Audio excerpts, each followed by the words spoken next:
Hello, my name is Karol Cristina da Silva, and my life purpose is to create joy, inspire people, bring love, and I've been doing that through my work. I'm a theater maker, puppeteer, actress, and I've been working schools, community, with lots of children, the old people, intergeneration projects, and it's been fantastic. But at the moment, everything's been cancelled, so I'm not doing that. But I still want to be creative and bring joy. So I decide to do some conversations about the magic of human beings.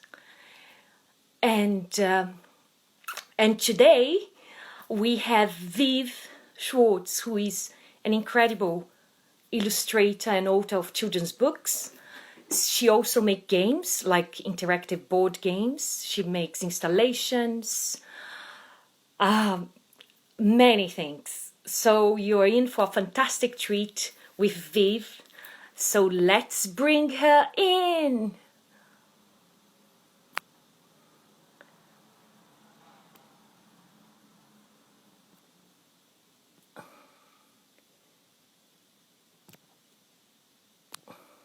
Request for Viv. Hello. Hello. It's working. Hello. Wow. Sun is Good. shining. It's a little bit of light. I mean, there's very little coming in, but yeah. I might actually turn the light on. Ah, Oh, big difference. lovely to see you. So nice to see you. Oh, So thank you yes, for joining this conversation about the magic of human beings. yes. You're the right person to talk to about that. Thanks for uh, doing this. It so, is. shall we? Yeah. Start. Because I thought, shall we start about just telling a bit about your background? Okay. Yes. I'm best known for making children's books, picture books, writing them, illustrating them, interactive books. And I always try to make books that also encourage the kids to be creative themselves in some way. So there's always something built in there so that they hopefully want to do something in the real world, which is sometimes a bit hidden and sometimes quite obvious. And like you said, I also make games sometimes. Not so much video games, but kind of installations in places. So games that you can kind of go into. And also, I teach people how to make their own board games, which is fun. Things like that. Oh, Other things as well, as is needed. As long as lovely. And I want to get in details with each of those. But before that, I would like Mm. to know a little bit more about your, like, where you grew up and what were you doing Oh, as. yeah. So yes, I was born in Germany and I moved to the UK when I was, I think, 21, about 21. So I've never really been a grown up in Germany, but not And well, have you not been for very drawing long. since you were a kid? Hmm? Have you been Yeah, always been drawing? all my yeah, definitely. So all my childhood memories are about making things and drawing things, and my whole family was very much into making things. Like they thought that it's very good for you. You know, the kind of family where it's like you should learn a musical instrument and you should do some painting, and we're all going to go to a museum and it's going to be good for you. Yeah. But thankfully, they also actually really enjoyed that and gave quite a lot of space to it, and that was nice. So yes, quite quite creative like that. But they did not expect that I would actually go and be an art student. They were hoping I would be a doctor or something, but that didn't happen. So they they were very overshot. attentive about your work, about your drawings, but they Hmm? didn't expect you to follow through as a career. They kind of probably thought I could probably do that maybe in my spare time while I was doing a different job. But it is the whole job now.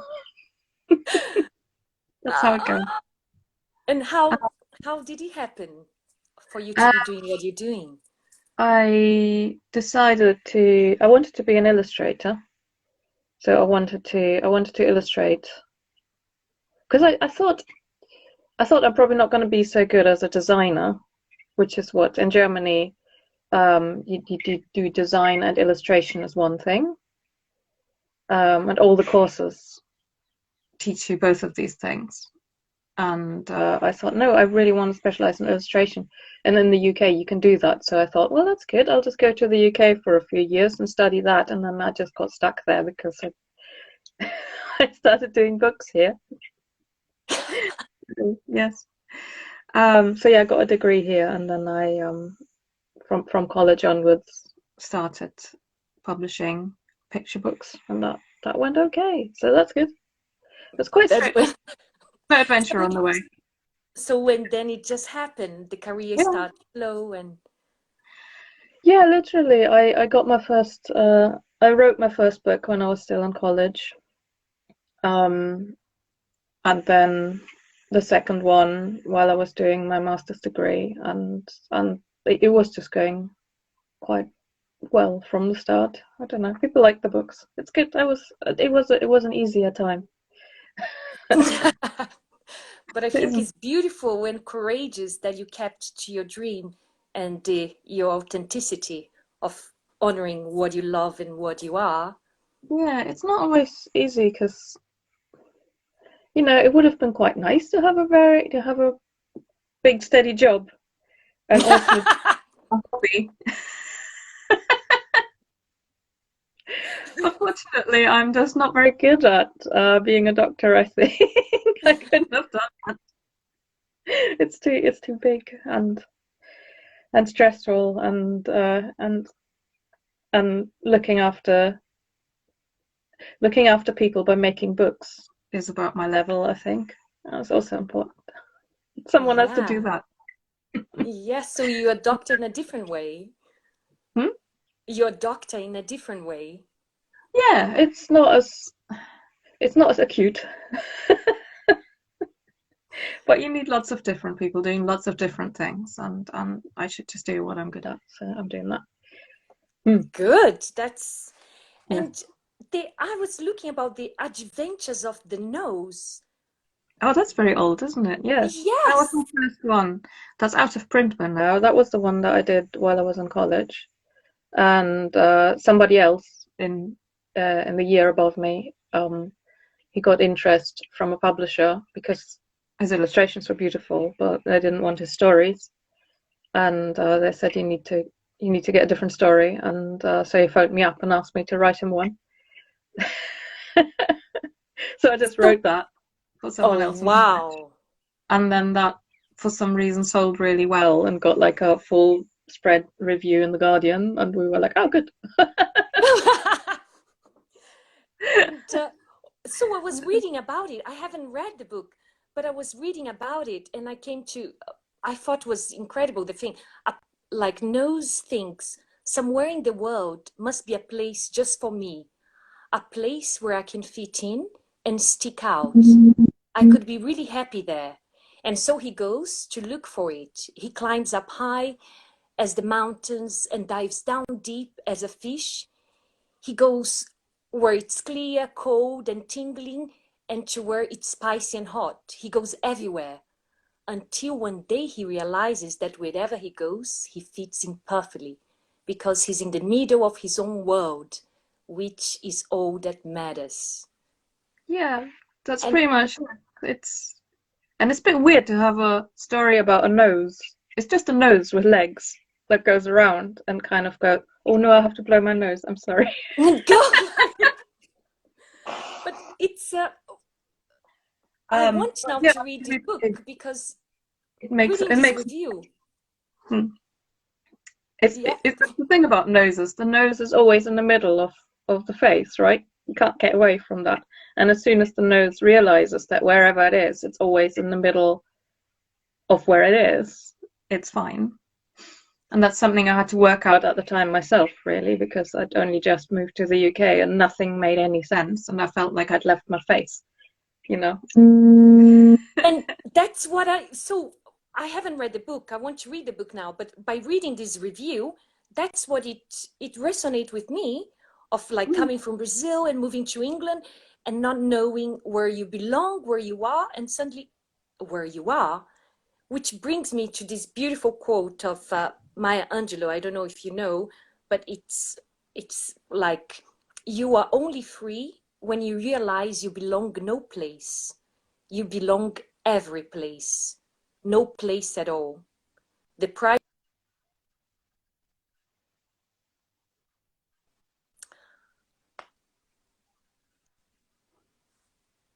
Yes, that's pretty much it. Oh, I'm losing connection a little bit.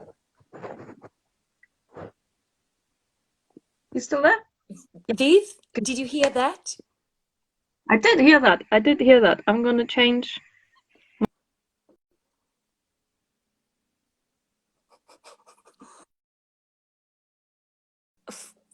In my side, Viv, are you back?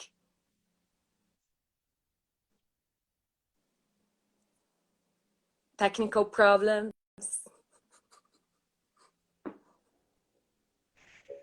Hello! I'm sorry I dropped off. I'm still here.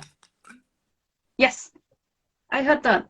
That's pretty much it. It is incredibly scary to go somewhere else, and it's incredibly scary to feel like you don't belong anywhere, and to kind of belong everywhere. Is, you know, you can do that, but you need things around you. You need friends. You need, and that is even in the book as well. Like, wherever the nose goes, it is in the middle of the whole picture, and it makes, like, if you look at it, at the picture, it always makes a face. There's always two things that make eyes. There's always something that makes a mouth. But the nose doesn't realize that. But you look at the book and you go like, no, you're in the middle of a face. And in that story, that just happens automatically because it's the nose, if that makes sense. It's a bit magical. But obviously, it's a bit like that, though. You go to a different place and things do arrange themselves around you a bit, and you have to notice them kind of.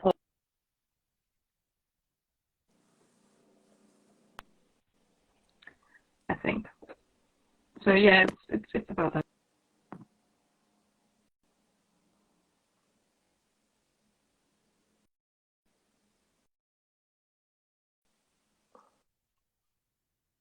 Wait a minute.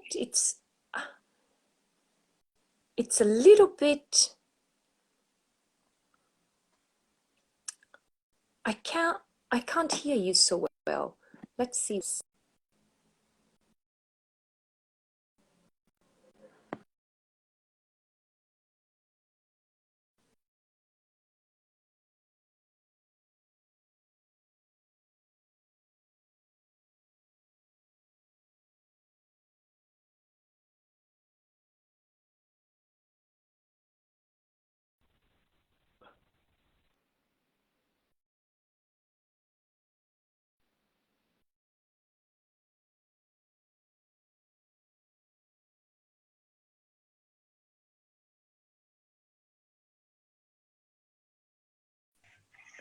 There you are. Let's see if I can hear you better.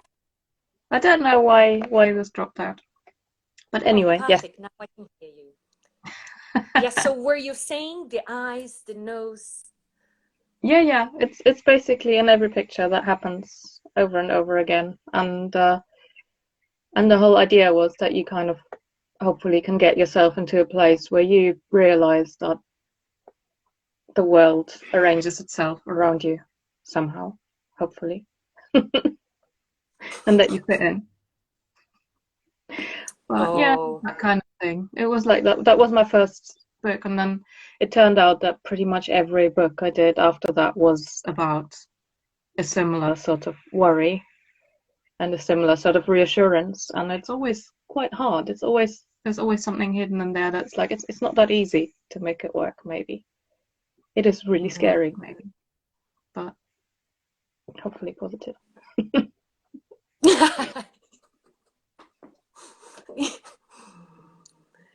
And then after that, you went to do the picture books, and some that there are no cats in this book that Yes. were incredible, famous. Yeah, that went really well. Yes, which was that were the ones that I illustrated myself as well, and yeah, people really liked them. They're all about.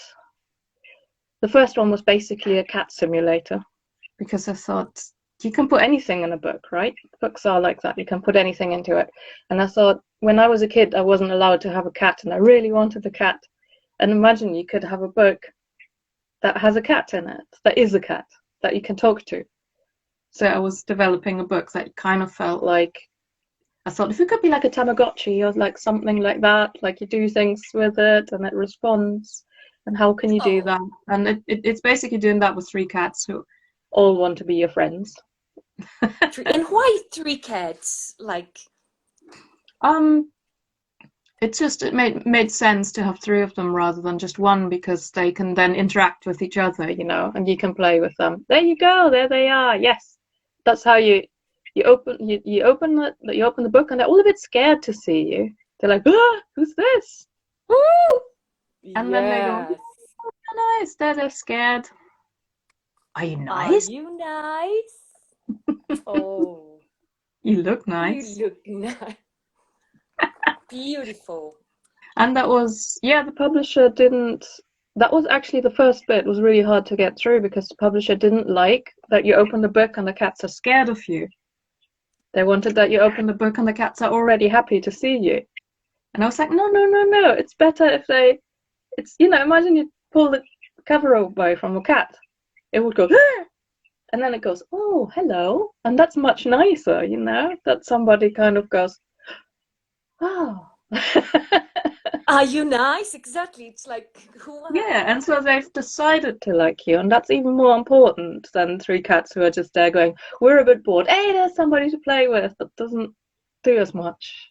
So it's like it's a whole thing. They decide that you're nice, and then you go through a whole journey with them through the book, and you kind of build up a whole relationship, and like you're a pleasant acquaintance in the beginning, and in the end you're a friend. and then so yeah, and it's hopefully it's funny, I think. But so there are three of those, and the latest one you can definitely still get. Oh yeah. Where there's a dog coming in as well, and the cats aren't sure about that at all, but it all ends up well.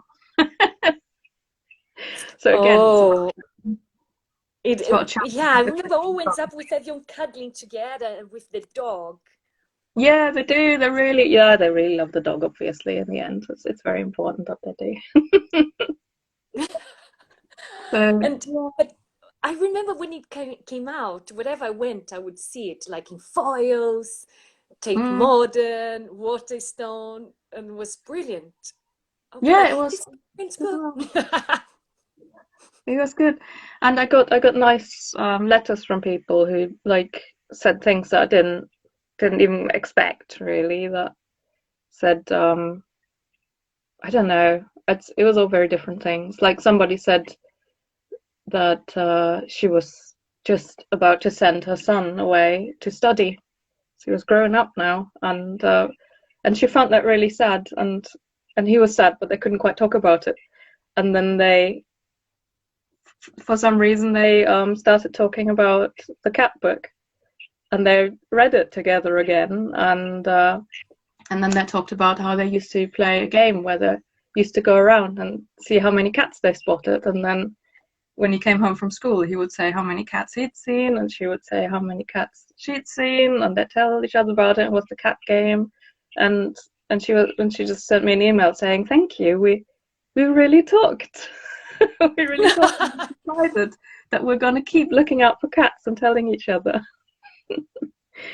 And that we keep that up. And I was like, I didn't do that, you did that, but yeah. And it's just nice little like things like that you don't think about when you make books, but you kind of pack as much love in there as you can, and then hopefully it leaks out for people when they Oh, need it. I love that. You Does that pack make as sense? much love as you can, Yeah, you and have then to. you You have you to put know honest how. love in there. Honest love and honest fear. It's very important. You got to be honest about the things that are really, really scary, and then you just gotta put in love, your own, and not just tell love each other, but you have to love the people you make the book for, and be kind to them and be honest to them. If you just kind of, if you don't do that and just say your mummy loves you, but you don't put the love in, it's not, that's not enough. You have to do it yourself. And talking about honesty, and I was very moved as I was looking up because we're going to have this conversation, and I was like, oh, let's see what else has been going on, what Viv has been making. And I came across Cat and Bag, which Oh I yeah. had no idea. And I was seeing some of the illustration. And by the way, I order my book from Shortbox Mm-hmm. because I want to have that book. I think it's a very important book. And so I'm just going to read, sorry, that I that was written in the Shortbox website about the book. Mm-hmm. Ah, there you go. Still here. Cat and Bag are constant companions. Cat is an artist who makes picture books and comics, and Bag is, well, there. There to remind Cat of each and every worry, there to undermine Cat's decisions, there to roll call all the embarrassing things Cat's done at the moment's choice. Can the unlikely duo ever make it work? Viv Schwarz chronicles her relationship with anxiety disorder in this collection of warm, funny, and moving strips. Whoa! I love So, seeing those drawings. And I thought, as an artist, you being able to exit through drawings and story is just magnificent. it was a good thing to do because obviously, I do this all the time. And even though there are scary things in there, at the end of the day, I've got to go, no, everything's fine. I'm a grown up, you're a child. This is very nice. It's very simple. You could paint this is colorful. And like sometimes this stuff also needs to come out. And I thought it would be darker, but actually it turned out to also be nice. Maybe I'm just a nice person, I don't know. But while I was drawing this, I was working out quite a lot about panic attacks and about anxiety and about all of that, and it turned out that the character who actually is the fear is quite well-meaning, and that's something that I learned while I was doing this is that it's just very misguided. It really wants to help. It really wants to make things better for you. It just does it in a terrible, terrible way. Oh, really? Tell me more about it. Yeah, that's all how it is. It's just like, let me see. I mean, it has some bad attitudes. It kind of just wants to. Sometimes it just wants to play a game.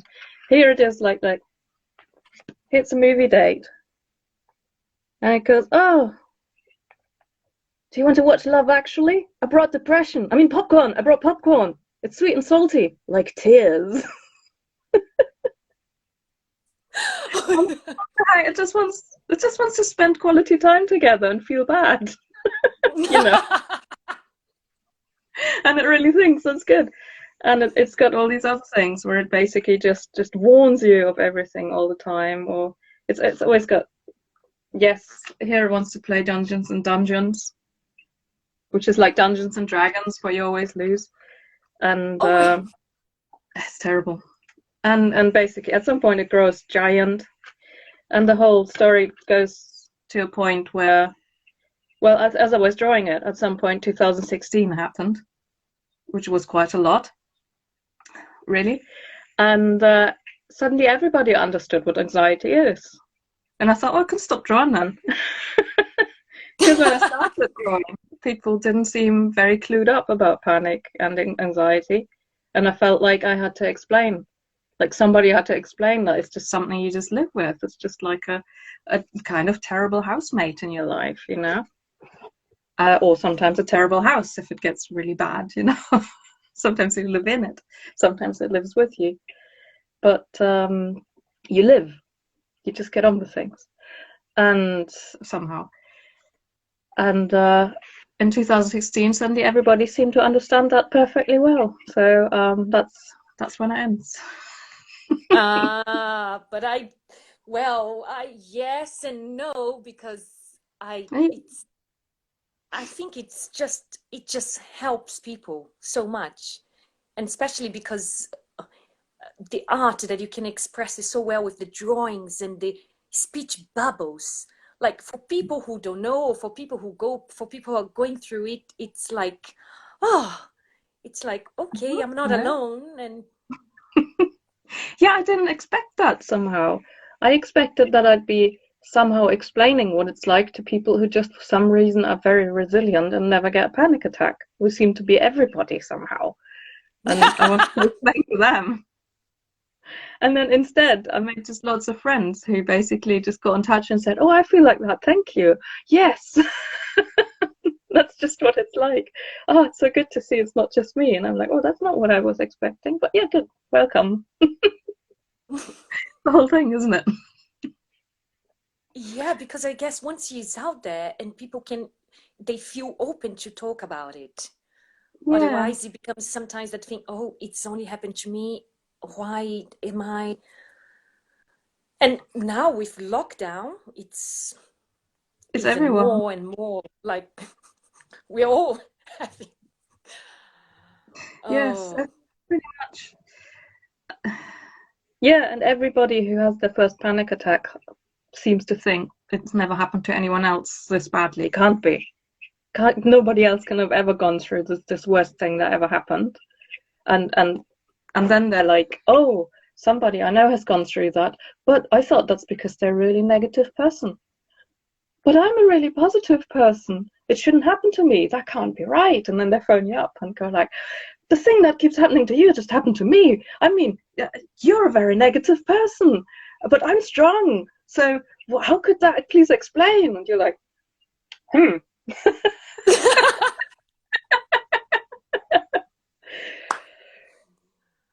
Yes. Eat less sugar. oh, Keep, it'll, yeah. Mm. oh. Anyway, so it's a lot, and sometimes you need to do other things, and I needed to take a break from doing it, from drawing that one because it was very good. But then I'd done enough for now. Okay. I got Yeah, to a place where I thought, yeah. I've said this now. Just read them again. I don't have to make new ones. Read the old ones. Oh. But there are And lots of you, other things to do. So yes, and the comic, uh, the graphic novel you did, the oh yeah, Sleepwalker. this one Ah, that's quite old yes. now, but still exists, and it is similar. And I did that. That's I did that years earlier, and it's a whole thing for children. And the whole idea is that it's something that gives you a little bit of a story for maybe how you might want to how you could deal with nightmares. And it's about these creatures who travel around people's dreams, and you can call them into your dreams. Like if you keep having nightmares, you write them a letter about it. You put that under your pillow, and then it arrives at their house, and they're like at their breakfast, they're still tired, and then the letter arrives, and they're like, oh, some child keeps dreaming that they're stuck at the bottom of a flooded department store and they don't know what to do. Let's go. And so they go, and they find the child and help the child, and they do that every day. That's their job. So you So could call them. and hopefully that could help you. Which is how I used to deal with things when I was a kid. I used to call first I had a really big, strong teddy bear, and I used to imagine that he was alive, and I could call him into my dreams, and he looked a lot like that. So without the Oh, mask. wow. Yeah, he has the same So name as well. as you're dreaming, in your dream, you'd ask for your teddy bear to come and Yeah, I help just you. called him. I'd be like, "Come and help," and he'd be turning up. And I could call my mum as well, which was nice because my mum told me first. She said, "If you have nightmares, just call for me in your dream, and I'll come and I'll help you." And and I did. And then she turned up in my dream, and she started breathing fire over all the monsters and hitting them and chasing them away. And then I thought, that's good. And then I added my teddy bear and like other heroes, and because I thought it's not fair that my mum has to do that at night. She already has 3 jobs. She shouldn't have to rescue me at night as well. My teddy bear can do that. You're doing... I had something similar when I was young through my nightmares, but I asked for, at the time I loved Batman, so I was in the superheroes. So I was in a place and I was gonna be robbed or something, and I didn't know what to do, and I was like, I know, I'll call Batman, and he would Good. arrive there and sort it out and solved. That's what he's for. That's his job. Correct. Correct. In the night, and he turns up and saves you. So when Absolutely. I saw the sleepwalkers, I was like, this is brilliant. This is perfect. That's... Yes. Batman even has a signal, doesn't he? Like at night. Yeah. That's basically that's him. I think that's the correct choice. Yeah. Have you received any letters about this? Any fan letters about This this and book? that, Any feedback? I did. There were a few people asking me whether there's a sequel, which there wasn't, and a few kids who really liked it. And at some point, it got optioned for a movie, which then didn't happen. Oh wow, that would be Yeah. a great movie. Yeah, it would have been nice. It would have been nice, but that was in 2008, and suddenly a lot of things didn't happen because of the big crash, and lots of projects got cut, and so this went under as a movie. But it's still there as a book. It also has one of the main baddies is a very big orange angry man. So the baddie is a very big orange man. Yeah, I know some big horrible orange men. Yes, don't we all? Fight the big horrible orange man. They win. They win in the end. They get rid of the big horrible orange man. He gets very angry. He can't believe that nobody likes him. He can't. He's very like, and they all send him away, and he flies away like a horrible orange pigeon, and they all go. He's gone, and they're a big. Yes. Oh, I think that would make a fantastic film. And yes. Yeah, because kids, like their dreams, and they have nightmares, and they're always telling parents and talking about it, like, so it's yeah, great. Yeah. It would be good if someone would still do it. But hey. Yes! Yeah, you can still, I mean, you can still get the book, have that, first of all. And during lockdown this year, you managed to do a book that came out for parents, for everyone, for free. Yeah, that's still there. Staying at home. Staying home, yeah. That was Sally. Oh my God. Don't forget Sally Nichols. God, it's my brain. It's just been so long. Yeah, Sally Nichols is a great author. In the very first lockdown, straight away, she figured that it was important to have just a straight up picture book about what it's like for a family in lockdown if everyone's isolated, just so that you can read with your kids and just to have a day in lockdown. And so she just wrote that, and she wrote it really honestly with how difficult it is, how they fight, but also nice things that they do together and everything. And it ends on, just the kids actually having scary questions about what's happening and everything, and the parents being reassuring. But you also see that the parents are quite tired in the middle and everything. It's very positive all, but it's honest again about there being a scary thing. And I said, well, that's a really good idea, and I'll do that. So basically, within 3 weeks, we just made a full picture book because we had to do it. But it was neat, Were like it you was for drawing right day and then. night? I mean, lockdown happened like so suddenly.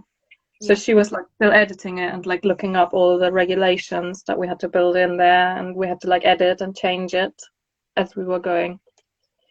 And then yeah, we made it available for free, and we got good feedback for that. People said it did help their kids to just make sense of it, to just see that, to make, if it's in a picture book, it's kind of part of the way that things are. It makes sense. Whereas, like, how are you suddenly? How can you relate to these things being so different otherwise? So that's been good, and that's still there. And It's were fine. you drawing day and night? No, no. I We did it very fast. I definitely had a few days of morning to evening drawing. I also had to do it without my usual equipment because that was all in the studio, and I couldn't go to the studio in lockdown safely. So I had to do it all with some children's workshop paints that I had lying around, and some printer paper that just kind of really crinkled. I made it look nice, but it was a challenge to not have professional equipment and to just sit at the kitchen table with children's paints and make a picture book in a few days. oh, It was amazing. I love like when 2 weeks after. I love when they have been together for a long time and then start getting a bit like fighting, and they're like, oh, it's hard to spend time to get too long together. It's not normal for everyone to be together all the time, but at least we have each other. And Yeah, the parents still have to put quite some energy into making that okay, but yes, the kids start fighting at some point, and then the dad kind of goes, okay, let's exercise together, make some use of this energy. And like the little girl kind of gets her boxing gloves and boxes, and the tiniest child is doing some dancing, and the brother's doing some weights, and they're all doing that. And I can't remember what dad does, also something. They're all like the whole family gets involved, and then they watch a movie, and the parents just fall asleep while the kids are watching a movie. And it's all fine. That's how it is. It's okay. You can fall asleep.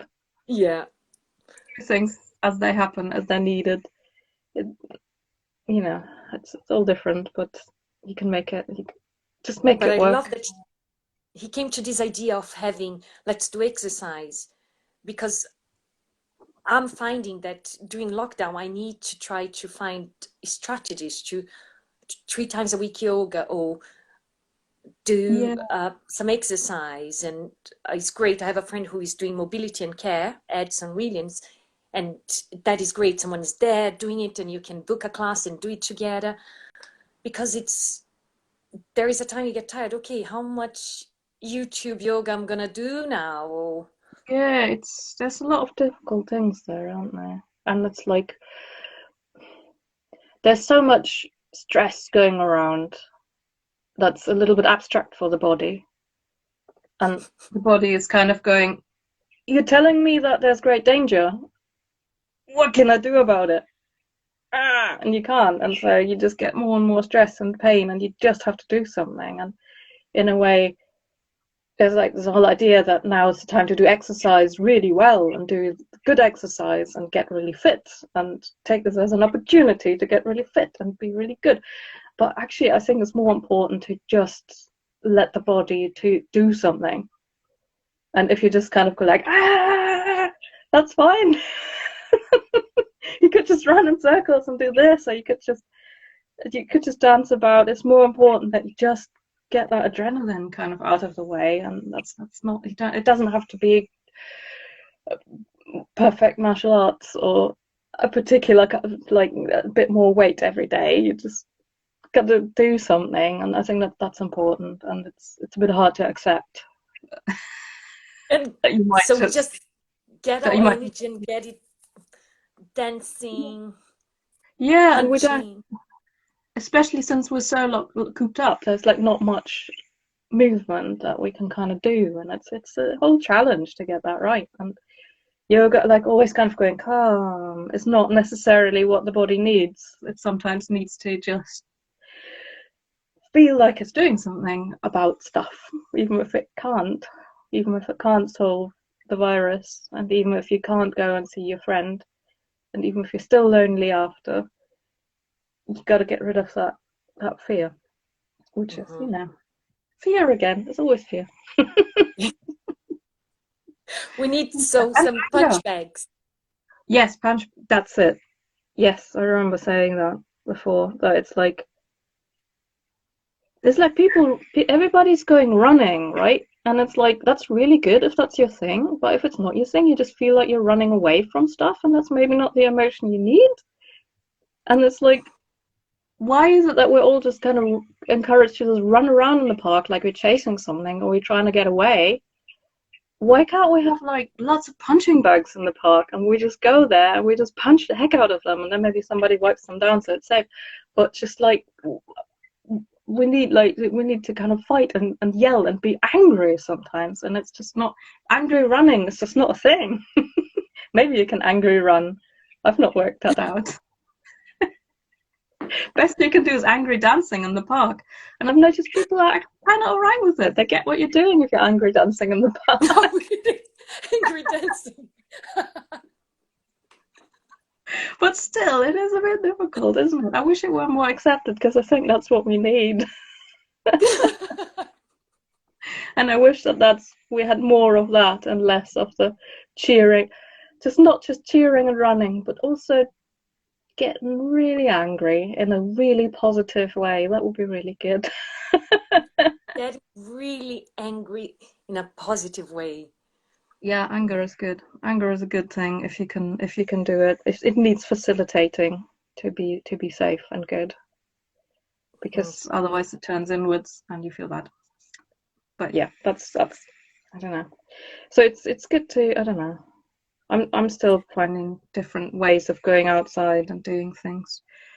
I was gonna do this whole walk for Christmas with all my friends that were local, and we'd all planned that. And we all thought, okay, we don't know what Christmas is gonna be like, but we know one thing: we're all gonna do a walk together. And then I was like, oh, no, 2 people. 2 people. Well, it was like that, wasn't it? It was like Christmas. No, you can, and then in like tier 4, you can't meet up, you can't have your walk. And so we didn't, but we kind of did. Like, I still did the walk, and I went and I took some chalk along, and I recorded where I went on a map, and I just drew cats with chalk along the way and put markers on the map where they were, so that any of the friends could do the same walk and find the cats, and so we'd be together a little bit. And I thought, whether they do that or not, or whether other people find the cats, at least I'm outside and I'm making a connection, and I feel like I'm connecting. So Yeah. at least I'm doing that. And also I can do some swearing because I'm by myself and I'm angry. Drawing a cat, walking and going, ah, drawing a cat. And Until Viv, I saw a picture of that you posted, and I read it, and I was like, that is just so beautiful.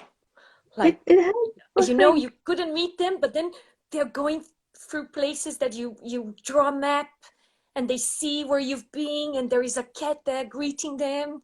whether he's doing rah or Which is like the book again, isn't it? It's like it's a cat simulator. I thought, well, I can simulate cats again. I just draw them in chalk. That's how you meet them, isn't it? So yeah, I'm also planning because I thought that was good, and I thought, well, I can make something off that. So I'm gonna write a story about that and put it on my website for free with some instructions and some ideas for how you might want to go around and draw a map of where you are that you can give to other people who can maybe go around the same place or who can imagine it. And just because we're all kind of back in the same place, and it can get really boring, and you don't want to go out anymore, and it's always the same. But if you draw a map of the place, you can see it again, and you can have another adventure, and you can go, okay, I'm just going to find all my favorite trees, and I'm going to mark them on the map, and I'm going to write down what's good about them. And then I've made a map of the same place, but it's all the trees. And so if I give it to my friend, he can go around and he can see my favorite trees on the map, and then at least we've done a thing. And I've been outside, I've looked at the place, I've found something I like, I've given it to someone else, I've made contact, we've done another day. we've done it. It could be a map of anything else. And it sounds like a theatrical promenade. Yeah, like that kind of thing where you just go around and you just read, you kind of reinvent a little bit what the world is, and you can make it, you can do it in a magical way. You can say, well, this is the fairy tree, and you can write a whole story about that. Or you can say, well, it's a hornbeam, and that's my favorite kind of tree because it's, it's like this and this. Well, you can go, this one is the oldest tree in this neighborhood. Your favorite tree is hornbeam? I like hornbeams. Hornbeams are really nice trees. Okay, why? They're just great. They're nice. They're just really, they're really kind of gnarly, and they've got really funny fruit. And I just like them. They're just a very nice looking tree. And at some point I learned that the tree that I particularly like looking at is a hornbeam. So I can spot them from a distance now. And every time I see one, I go, hornbeam! And I run and I give it a hug. And also, do you know, because like there is the back remedies, yeah? Do you know about the back remedies? Yes, I don't know how they work, if they work.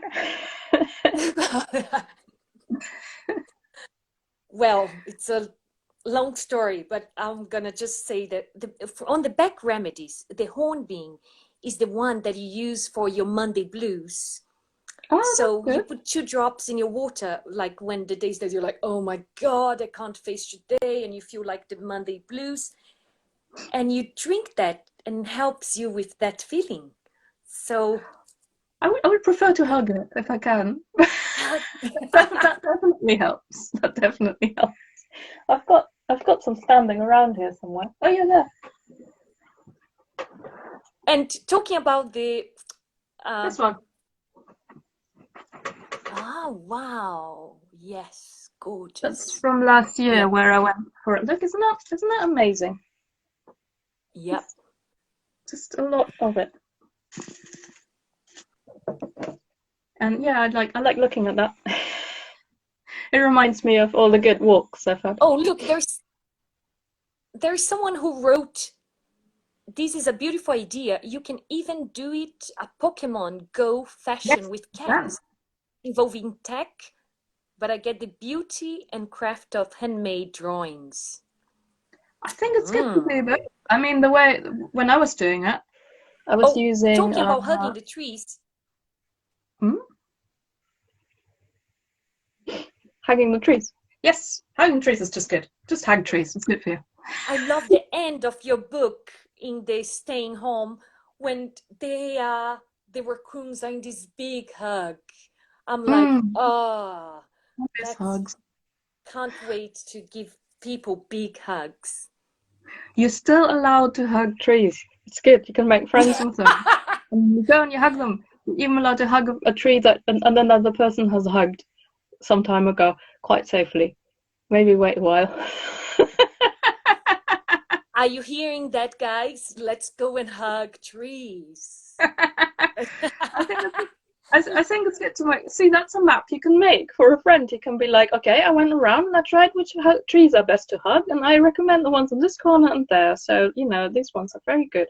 Also, here's a good place to stand and look, because look, you can line up that house with that thing, and it's a good view. Try it out, you know, or whatever. Like, just you can just put things in the map. Yes. Okay. But I'm trying in for to. I'm that. gonna Go write a and thing hug about some that. trees.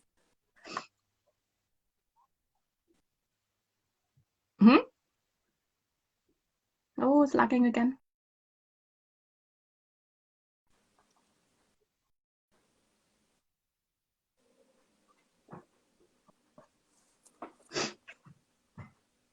Are you back? I'm there. I'm here. Hello. So we soon will run out of time. So before we run out of time, I want you to talk about the games. How to make your own board game. There is. Oh no, I should have brought it. Hang on, one sec.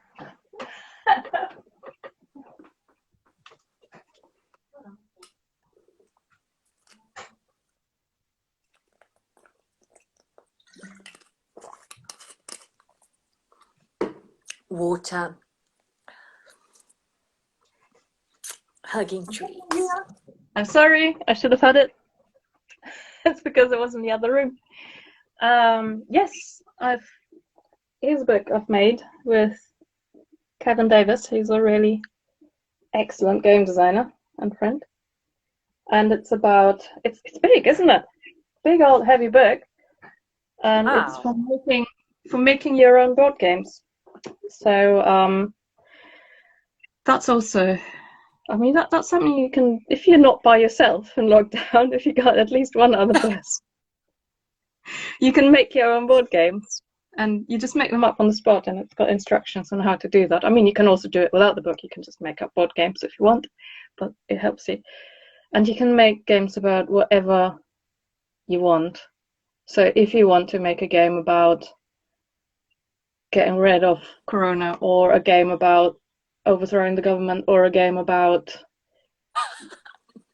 something really silly, or something that's really what you miss, or something that's completely something else. I don't know. You can make it up entirely. It's yours, and you can just make it and play it.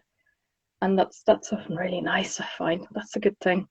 Because then you can also get angry. When you play a game, you get angry because you're losing or someone's winning, what's going wrong.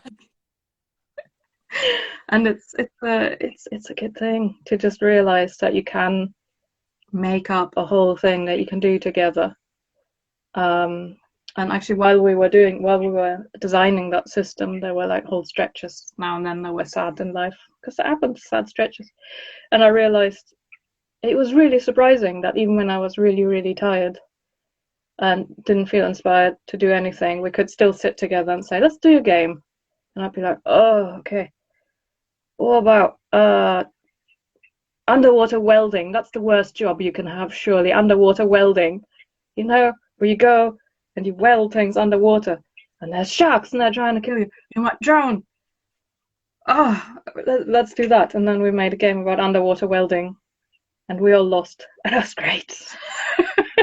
It was just right.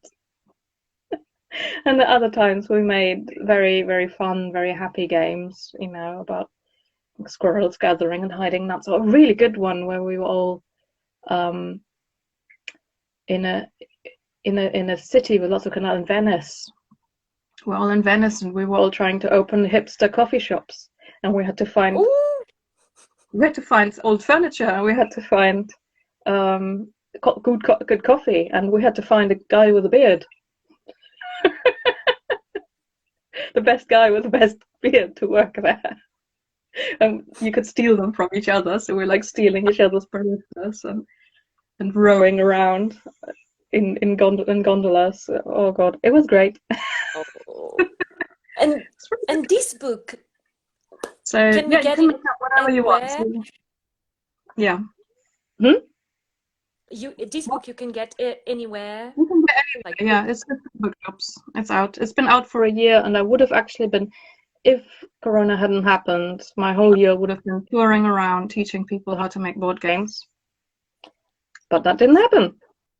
But the book teaches it to you without me. So if you want to make board games, you can do that. So if you want to make board games, learn about it. Yeah, You it's just have to definitely one way Google of doing it. how to make your own board game. Mm-hmm. Or go to your website, because there we can also find it there, right? That's true. Yes, it's also on my website, so you can look it up. And it's board games to create and play if you want to. But all of these Nice. things are tucked away somewhere on my website, and there'll be a thing about maps that I'm hopefully putting up today as well. So I'll put it into my activity section. Now a very random question. Yeah? What superpower would you have and why? Oh, what superpower? I just want normal powers. I just want to... Yeah, tell me.